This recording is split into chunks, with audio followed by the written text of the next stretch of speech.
of Felixstowe Matters, and this morning I'm once again joined by the lovely Graham Newman. Good morning, Graham. Hello there, Sarah. I'm quite so sure that all your viewers are going to be calling me the lovely Graham Newman. There we are. Well, you are. I'm here, and I'm happy to be your local councillor. So it's been about a month now, hasn't it? But this time round, you're coming in the next fortnight as well. So I believe so. Yes. Yeah, I think there's a special occasion, but we won't go into that. But anyway, since the last month, we chatted about the rail service, the academy. But before we get bogged down into those subjects, anything been going on in Felixstowe that you've been involved in recently? What's been happening? So the most recent thing was at the weekend. There was a cycling day on the port. Right. And I mean, this has really been arranged with the port because part of their own green travel plan arrangements, where they set targets for reducing the number of people who come up by car. But also, Suffolk County Council got in on the back of that. And we've launched a local cycle route map. Oh, now that's actually quite important because for some time now people have been getting at me and saying, well, you keep on saying, you ought to be getting on a bicycle, but it's not safe and I don't know where the cycle tracks are. But actually, quietly in the background, Suffolk County Council, in some instances in conjunction with the port, has been putting together quite a network of cycle paths. Now, there's some bits that aren't finished yet, and I mean, I think there's the sort of very interesting bit of about 200 yards long just near the pier, which people always quote, this goes from nowhere to nowhere. To nowhere. It's part of a grand plan, believe it or not. Yeah. And one day, obviously the sorts of financial constraints currently facing the council might have put the dampener on things just a little bit, but we've got ideas in the back of our head. Yeah. Obviously, Felixstowe is on a national cycle route, cycle route 51, yes, I was going to say there is one, and that involves going down to the viewpoint and going across on the ferry to Harwich, which is quite an enjoyable day up. Now, you can argue, well, you can't do that every day of the week. No, certainly during the winter. Dependent. It's weather dependent for the ferry, and in any event, that only runs from Easter to September. But obviously, there's alternatives in place if you wish to do that. And the same way as you can go up the coast the other way. Yeah. Again, at the Deben ferry, that only operates in the summer, but there is a published route to take you around that up to Martlesham Creek and back down to the route. So you can do that. But what's more important really is the network in the town itself, where actually we've got we've done quite a lot of work really, either with cycle lanes on main roads or dedicated cycle tracks, which we've got, like for instance from Trimley now to the Grange Farm area and on almost into Felixstowe, certainly off Main Road, which is quite a pleasant ride. And people like myself have been behind the scenes, been trying to progress this along with the officers. Because obviously we did touch upon transport to the academy while we were discussing that last time round, and we were saying about encouraging people to get on their bikes. There's a very successful one in Ipswich, isn't there? I mean, is this going to become something regular in Felixstowe, where they try and push this at least once a year, have a cycle day and sort of encourage people out? Well, I mean, I hope that there will be, the cycle day will be enduring. If not the port running it, somebody else running it, because you've got the situation where perhaps we may see quite a lot of extra houses built in the town over the years. Actually, it is quite difficult if we just get everybody pitching up to a place by car. I had a very good example of that when I was on holiday. I was going from Hull to York. No, not from Hull to York, from Hull to Pickering for a day out on the North Yorkshire Moors Railway. And the sort of straight line route across the country is actually through a place called Moulton, which is on the main York to Scarborough Road. Yeah. Well, do you know what? It took me 35 minutes to get through Moulton. And it's all because there's just cars parked randomly across the street and everybody trying to get through the place at one go. Totally impossible. As it happens, I wasn't late for where I wanted to be, but I might well have been if I'd been against a real time scale. Yes. And I thought, I hope that never happens to Felixstowe, whatever we do with because you do find travelling around parts of Suffolk that little coastal towns have actually closed their roads off and slapped no parking signs up because they don't want you to come into the town to park. But then you've got the other side of it where their car parking is reduced, because some people have been arguing recently that our car parking fees have gone up again. But Felixstowe, the distance to travel from one end to the other really doesn't take that long if you're on a bike. And to be honest, it doesn't take that long if you're walking. I mean, there's obviously the argument is if you're not as able-bodied, then you have a problem.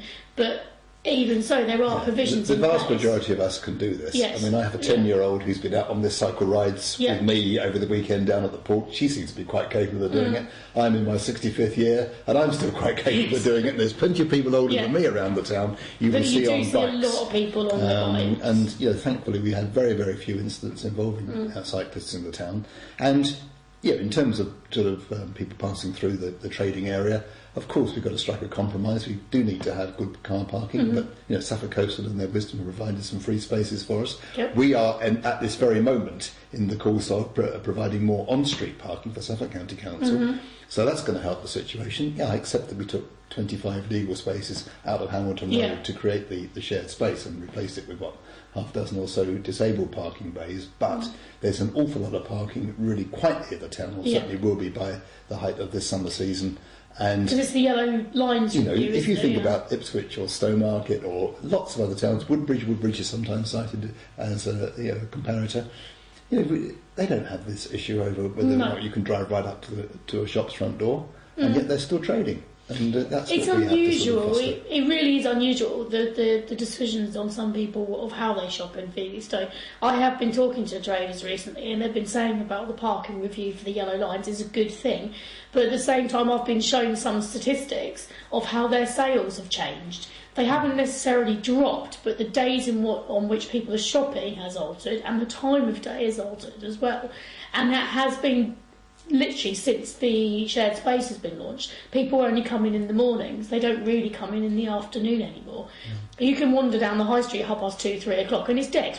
Well, as you probably know, you did have a town council versus traders and Chamber of Trade meeting a couple of Mondays ago down at the town hall. It was a very interesting meeting.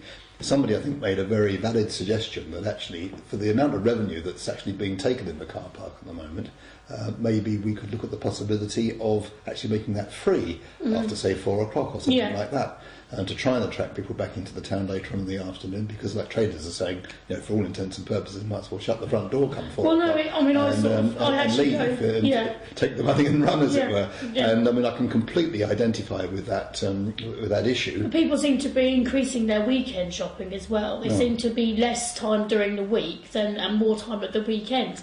Maybe it's because they feel as though just paying the one fee to park once a week and just do the whole lot on one weekend. I don't know. I think people have started to adjust, but it is quite disturbing to see the high street so quiet after about 2, 3 o'clock in the afternoon. Well, I think we must try and do what we can. I mean, obviously the extra on-street parking is going to help a bit, but I think a really formal issue around the actual car parks. Yeah. If I can encourage my Suffolk Coastal colleagues to sort of take that forward, and I think that is being taken forward, and I think that would really be something you can make a big bang about. You say we're no parking on Thursday afternoons or whatever it is. And I think that would help. Because there's also been a call for closing the road again on a Saturday, which I thought was quite interesting, given people saying they want to park in the high street more. But then there has been this discussion about why is Hamilton Road open on a Saturday again? Why is it not closed anymore? I mean, I think there is an issue about that in a sense, because people still complain that they don't feel safe in the shared space area. And I mean, to be frank, I think there's some motorists who do sort of frustrate that plan, because I mean, even if you're in a car and you're it sounds very aggressive when you think to yourself, someone's going to hit me in a minute. Whereas if someone's just sort of easing through very gently and they're not making that sort of noise, you say, there's a car going past, just be careful, and you get that more of a mutual respect hitting off. There really isn't. But there's one or two people who don't want to do that. And we could, you can't really legislate for that. And in fact, I'm having a meeting with the police tonight to see if we can just do a little bit more gentle nudging on that front and just sort of try and dissuade people from behaving like that in the high street. It's also, I don't know, is it one way? It is one way, isn't it? Because I have noticed a distinctive increase in cyclists coming the opposite direction down Hamilton Road. Now that in itself can cause an issue, because if you've got somebody cycling towards you, you've got a car behind you, it can be a little bit... Which direction do I go in? There's no question about that. That is one way. It's one way for all wheeled traffic, really, except for prams, I guess, or mobility. Because I don't know whether or not anyone's looking into policing that and fining the cyclists, because I have noticed an increase. coming through. There's lots of issues around cycling, as you know, in terms of like sort of the use of lights and things like that, which sometimes on people pavements, a little bit. Pavements, of course, is another issue. The cycle routes around Felixstowe, because that kind of brings us back to that again. Who's policing those? You know, in the sense of who's going to be maintaining them, who's going to be making sure people haven't parked across them. I mean, what's the structure involved in actually? Well, again, I mean, the parking across them is another sort of issue of difficulty. I mean, you know, even things in a much more prominent place, like for instance outside Barclays Bank, we've got a crossing point there for people who are on scooters and such like can't get across because someone's parked their car right across it. You know, I mean, there's those sorts of inconsiderate issues which do need to be borne in mind. But in terms of general maintenance, of course, these are footpaths, and many of them are already maintained in some way or the other. But they don't get an enormously high level of maintenance, and quite often it takes the likes of someone like myself who does periodically cycle around most of them, or notice something like, you know, we've got earth movement or something like that, and we'll get on to the roads maintenance office and just say, hang on a sec, this needs a little bit. So it is as simple as that then? So it is as basic as that as well. I mean, we also have people who do cycling duties in the county council, but like, it's a big place, it's 3,000 square miles. It is. They don't come down to Felixstowe every week, and there's lots of paths all over the show which they are obviously responsible for overseeing. So it really that's what really local councillors are for, to sort of, you know, flag up those sort of those local issues. And you know, that does happen from time to time. So, obviously, updates on the academy, and we had a brief discussion on the railway things. Now, Felixstowe TV interacts quite heavily on the forum. It's something that we've become quite involved in at the moment, because it's an anonymous thing. I'm not anonymous on there, I can't be, but everybody else sort of has this discussion point on certain stuff. And one of the posters raised the question of the £20 million to build the academy. Is this still in the case? Because obviously now having to build the railway bridge, is that combined in the original quote for the academy, or is that going to become a separate cost? Well, one of the reasons why we had a delay in getting started is that we had to do something around the crossing point between Rennicles Way and path 41, is it, which leads into Hawkes Way. There are sort of three issues around that. Either you've got to bridge it or you've got to stop it up. Now, that's because Network Rail perceive that length of the line as being one of their more troublesome. I think it's category 4 or something out of 5. And this is like people abusing the crossings, putting stuff down on the crossing which you shouldn't be putting there, like, you know, sort of waste. Supermarket trolleys, these sorts of things. Or children just messing around on the line down there. And bearing in mind, you know, you've got a 30-wagon container train, you're talking about hundreds and hundreds of tons of ironware coming straight for you. And, you know, they can't stop that easily. They're a bit like the tankers out to sea. You know, they take a good... It's really quite scary to know how many children... If they're going that fast, and particularly if they're coming from Trimley towards Maidstone Road, they only start to slow around the point of that crossing point. You know, they're still doing sort of 40, 30 miles an hour. There's no way they could stop dead if a child wandered onto the line. So you understand, you know, bearing in mind what happened at Elsenham in Cambridgeshire quite recently with some 14-year-olds taking a last-minute chance, effectively, I think, at that crossing, and not looking to see that there was a train coming the other way. And of course, sadly, we now have a fatality of that sort. So it's either a question of bridging it or stopping it up. Now, unfortunately, the stopping up process takes absolutely ages, and we could see that was not going to be viable if we were at that stage trying to have the school built and open for September 2013. So we've blagged the extra money basically out of the Department for Education, but it was 17.8 million, so it's going to be more like 18 million pound now. To put the bridge in? But no, just the whole collective. The whole job is that. So they're not becoming a separate bill. They are going to be under one thing. They've got to be going. We've got to have those sort of diversionary tactics in place by the time of the opening. What has since come to haunt us is the fact that actually the land ownership has actually reverted to the Treasury solicitor. Right. Because some years ago, the actual school was transferred to Felixstowe Learning Trust. And as I understand it, Felixstowe Learning Trust have dissolved themselves as of last September, as they're no longer going to be running the school. Right. And of course, what hasn't caught up is the legal process, which follows that up. Although the county council's acting as the client for the building project, it wasn't necessarily going to be aware of this sort of change of status of the Felixstowe Learning Trust.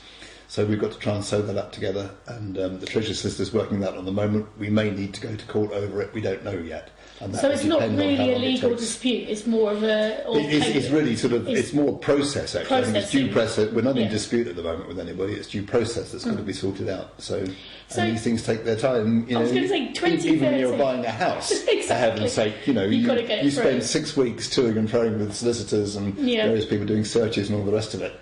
None of which may be in themselves a problem. It just takes that sort of time. So you said earlier on about the 2013 deadline. Is this still reachable? Or well, I mean, one would like to say that it is, but I mean, like, you know, we're cutting things very fine now. And one of the problems we're going to have, because of the particular complexity of the new school, in that we are now going to be assimilating, 1,600 pupils. I won't be doing it, but Felixstowe Academy will be doing it. You know, you've got to think about the time it takes to decant from both of the present sites into the new one. You know, it's not a Christmas holiday job to be by anyone's imagination. No. It's not my place to say what the programme will be. Obviously, that's something down to the academy, and will reflect the situation at the time once we've got the building up and running. But you know, you don't have to be a particularly informed observer to see what you know, the consequences are of any sort of delay. You need to think very carefully about whether you can do that sort of whilst the school is up and running, or whether you need the 2-month summer break period in which to bring it all about.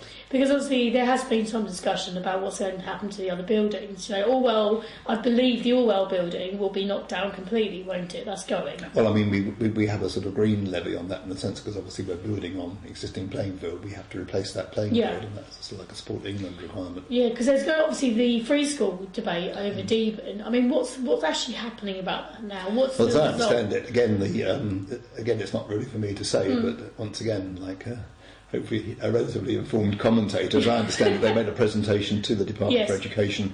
They will know whether their application's been successful by May, or whether they're being, when I say it's successful, that'll be, can it proceed to the next stage? And that is really about getting firm numbers, you know, for the number of students that might want to go there, and also making very firm provisions about how education will actually be provided. I mean, at this stage, this is like a series of a wish list, if you like. Whereas, you know, by the time you actually get to opening a school, you've got to have a very firm proposal. Actually, how are you going to do it? How are you going to hire the teachers? Who's going to set the curriculum? These sorts of things have got to be set in stone, really, before you can proceed to that stage, which is getting what's called a funding agreement, which is where you sort of really get to start the project. So really, then, Orwell sadly will be demolished, and Deben, the jury's still out on that one, really, isn't it? Well, I think that is the case. I mean, you say sadly has to be demolished. Sadly, I suppose in the sense that it was my school, a building which many people in the town have associations with. Yes,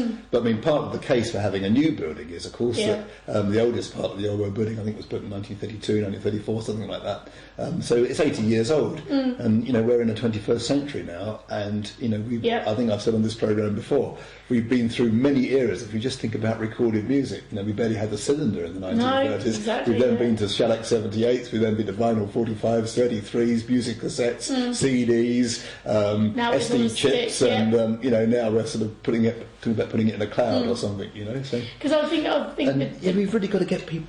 A very important part about this, and comes on to another issue which we perhaps discuss another time.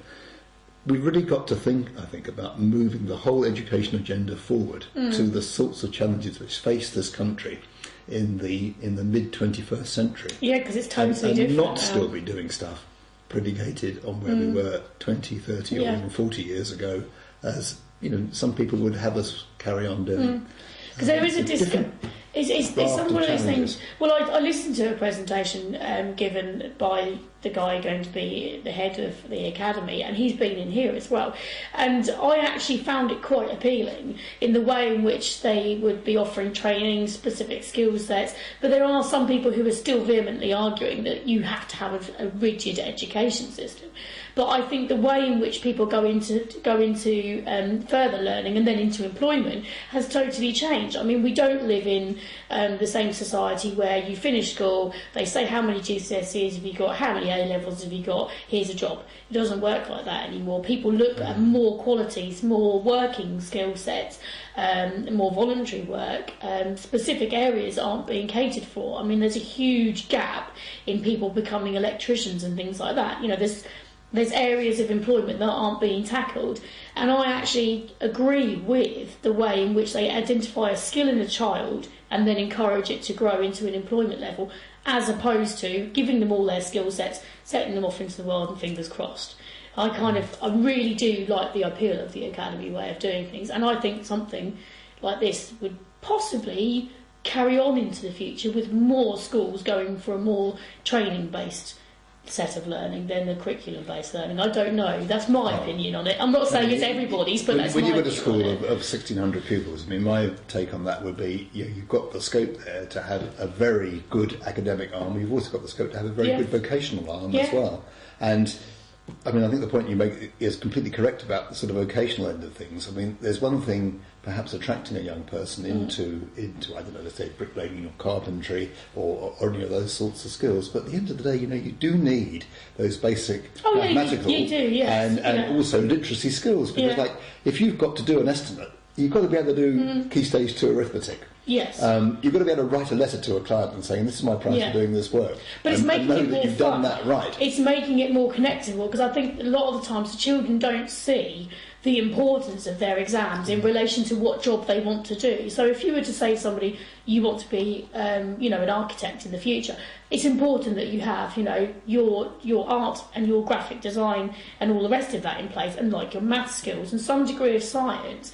I think it's kind of making the educational side of things more exciting for the job that they want to do in the future. Well, connecting it one way or the other, Sarah, we have got to get to the position where we don't have people saying, well, I can't do maths. Yep. And we had mums and dads saying to their children, I can't do maths, but you can get by without maths. Actually, you probably can't get by without maths.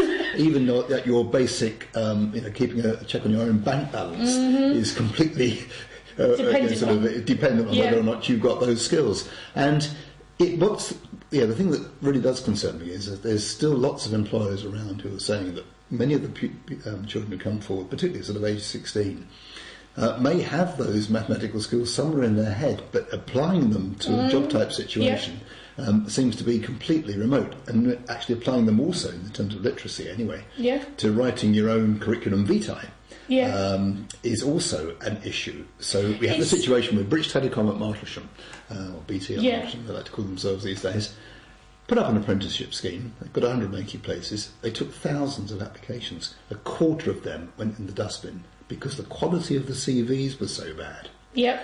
And I mean, that's very sad in that I think people have bothered to write into them. Yes. And say, I really do justify a job with you, a world-leading communications company, and actually their CV wouldn't stand up to that. It's shocking, and I think that's where some things need to sort of be That's honed. the sort of improvement that we've got now. People will say to you, well, look at our 5 good GCSEs, well, that is fine, but many of our schools in Suffolk, somewhere between a third and a half of the young people still walk out without these basic tools when they're 16. And they're the people that I'm really concerned about. Yeah. In a sense, those who've reached above that bar, they will go on and probably mum and dad at home encourage them and see the virtue in lifelong learning. Yeah. But there's lots of people who don't have that sort of influence in their life, and we know we need to really build them up in the places of the profession. Which is where I think the some of the ways in which the academy are going to be working, I think that would actually help a lot more children. I just see it as a better way of learning. I don't know why, and I'm kind of jealous in some respects that there wasn't more of that sort of involvement when I was at school, because I remember the hideous time of choosing your GCSE subjects for your GCSEs, and the onus on you was like, these are the qualifications that are going to set your life in place. And you think, well, nowadays, looking back 16 years, my life is nowhere near what I wanted to do when I left school. And the same goes for when you've got your GCSEs, the pressure to go on to further education, but not into any form of sort of like working environment. You kind of you're going to uni or college. There was very little support for somebody who didn't want to do either.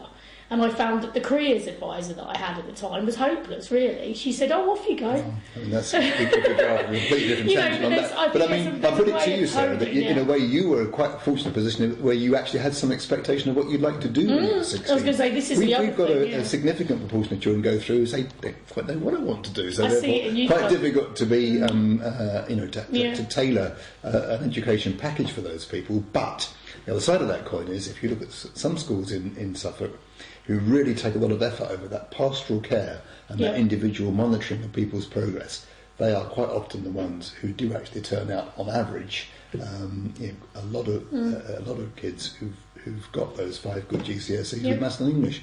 And I mean, I have a stepdaughter who actually pitched up an hour late for 2 successive art exams at GCSE. She still passed the exam. She's still got a D grade in those papers, and yet she didn't do any work for that at all. Yeah, and she's not Einstein either. No. So we're not talking about sort of doctorates here. We're talking about a basic education package when you leave school at 16, which reflects the work you've done in the previous 5 years. Yeah. There should be something for every child. Absolutely, in that set. Yeah. And even if you may not be attracted to maths, we've got to get that in there somehow. We've got to make that lively for you. We've got to make that something which you can use in a situation of employment or in a situation of academia. Yeah, make it fun. Make everything, make learning more fun. And the last night, we briefly touched on the railway. You spent time going backwards and forwards on the train, didn't you, and having a look at what was going on. There has been a whopping, I think this is bordering on a record for the forum, a whopping 9 pages of discussion over of the Ipswich to Felixstowe railway provision.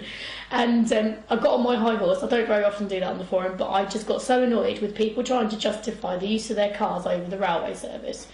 And I pointed out, we have 2 ways of getting into Felixstowe, a road and a rail network. If we lose one of them, we only have one way of getting into Felixstowe, and that would become more congested because the volume of people having to use their cars more buses, more lorries, you would have a congested road network. God forbid that ever happens. Now, the argument was that they'd rather go in on their car because they don't like the state of the trains. Some of them objected, but then they were stuck up for, there was a lot of discussion. I mean, what were your findings on the railway again? Right, the first thing we need, let's just address one point there, the condition of the trains. Now, in fairness, since Greater Anglia have been running the service since the beginning of February, they have actually embarked upon a refurbishment programme for the trains that run on our line. Yep. 3 of those trains have been done up. They're painted white with red doors. You can't miss them. All new carpets all throughout. They don't smell like a dog box anymore now. They smell like quite a pleasant sort of place to be in, and they look clean and they look smart. So I think Greater Anglia have done a good job there. I think an awful lot's got to be done on reliability. I have a journey check email come through now every couple of hours telling me what the status of the trains on the line is. And it's not always where we need it to be. So, the County Council behind the scenes putting a lot of pressure on Greater Anglia to work more closely with Network Rail and indeed the freight operators so that, we can drive out some of those sort of reliability issues.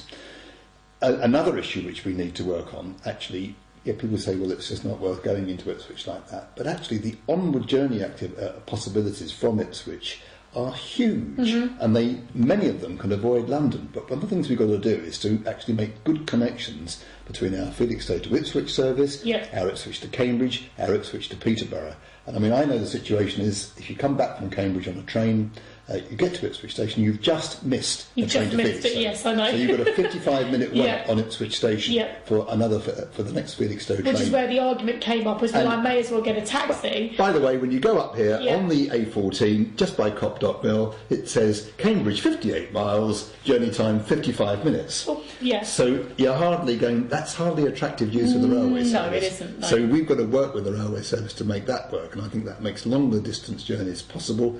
Personally, I'd like to see an hourly service between Ipswich and Peterborough, which then really opens up the world to you. You can get right up the east coast to Newcastle, Edinburgh and beyond.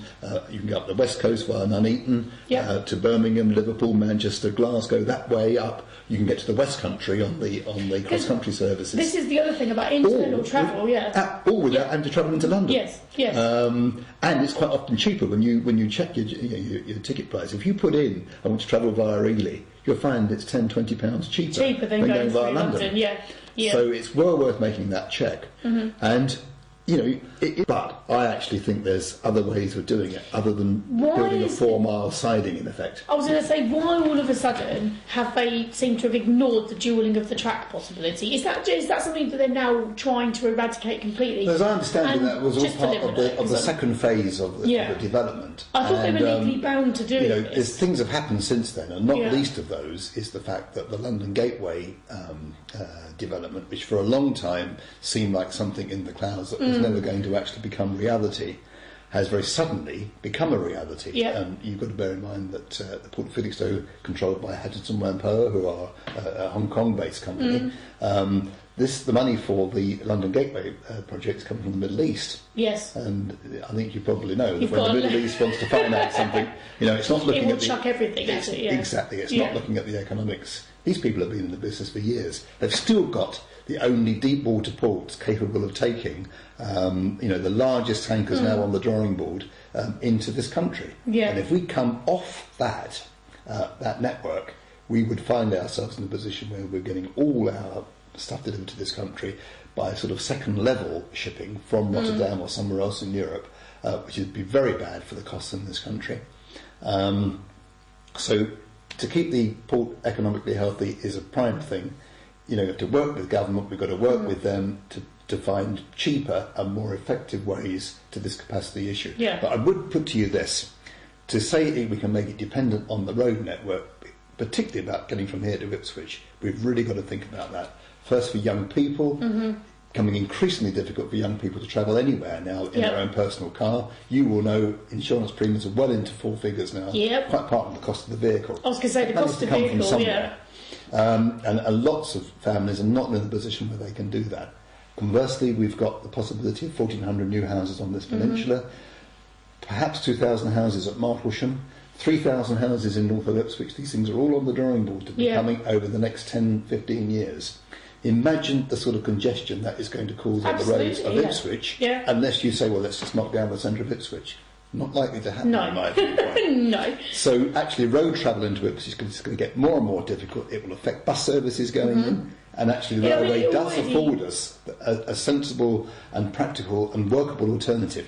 If we ever lose that passenger service, we will never get it back. No. If you look at a town like Haverhill in the west of the county, lost its railway in 1965, still bemoaning it today, 47 years later. Yeah. You know, it's an absolute tragedy. And look at Haverhill; it's really struggling to punch above its weight. And it's only 18 miles from Cambridge, for heaven's sake. Because the issue that I find is that the excuses that were being made not to use the train were almost borderline ridiculous. Not everybody can afford to drive their car into Ipswich on a daily basis. These are people who are commuting. So on a daily basis to Ipswich, you've then got to find somewhere to park. Now, the parking prices in Ipswich have gone up through the roof recently, and even if you work for a company and you pay like a private company car park fee, that's still in the region of about £40 a month. Some of them are even £40 a week.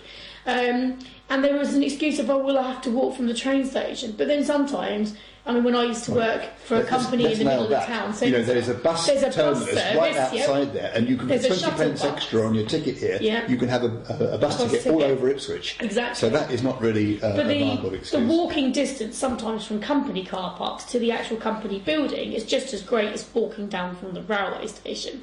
And I think that it's almost laziness. It becomes down to bone idle not being wanting to. You can't take a car into the centre of Ipswich. You can't drive into Ipswich. You end up having to walk somewhere wherever you park in the town. I worked bang in the centre of Ipswich, and I used to actually prefer to walk across the. I won't say where I worked, but you know where I used to work. But I worked in the middle, and I used to prefer to walk to the railway station and get the train home than I did to go to the bus service and get a bus home, because the time it took me to walk from A to B to the train was about 6 minutes, and then I hopped on the train, or I could walk 2 seconds that direction and get on a bus and take 50 minutes to an hour to get home. I just don't understand that. I mean, I'm somebody obviously who commutes. I just can't see the logic behind refusing to use the train on the basis if they don't want to walk. They'd rather just drive straight into town. Yeah. For so many people, it's not actually practical anyway. No. Yeah, and we don't want people perhaps at the other end of their lives taking to their car every time they want to go to Ipswich, because actually, we do see quite a lot of accidents involving other people in the town here. Yeah. And you're not as good once you start to slacken off. Once you start to retire, you're less aware of the road, and I even feel that myself now, and I'm still sort of very active every day. Yes, exactly. You're So we don't really, in summary, we don't want to lose the railway service. I think there needs to be more of a push behind from all the different authorities to sort of say to the port, come on guys, if you're going to take the railway office, what are you going to do to replace it?